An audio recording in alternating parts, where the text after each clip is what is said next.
Born and raised on a small farm in the Swiss Alps, already as a kid I wanted to see more than just my home valley. The bicycle used to be the very first haul means that allowed me to travel through Switzerland with my friends. Later I started to compete and my journeys took me further and further. On one of these trips I met Hans Ray, the bike legend itself. He told me that the roots of mountain biking go back to the year 1890 in the USA. I was totally fascinated by this tale. I couldn't let go of it. That's why I visited the old house of my uncle, a very special place where I like to bow out. There are lots of ancient maps and books from the end of the 18th century.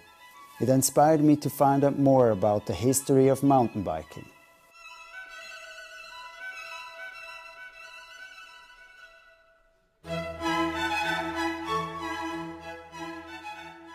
I found out that in 1896 the US Army was testing if bicycles might be used for military purposes.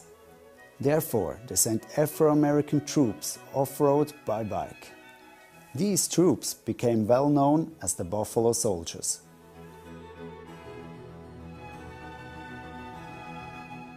I absolutely wanted to know how this feeling from back in the days must have been like. So I grabbed some old clothes, shoes, a backpack and went on an old Swiss Army bike that was developed over 100 years ago in 1903.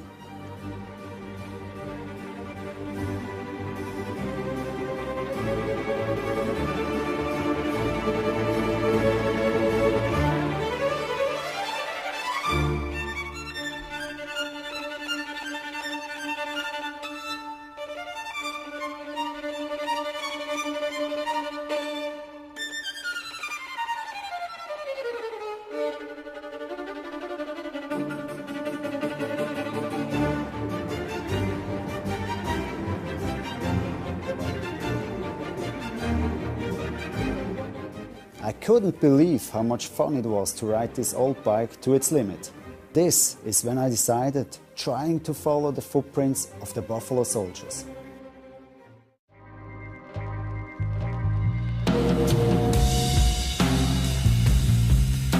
I traveled to the United States hoping to be able to get a closer look to what it was like to be one of the very first mountain bikers. And honestly, if I'm already in the States, I want to ride some ultimate trails and experience adventures together with my buddy and pro biker, Ross Schnell.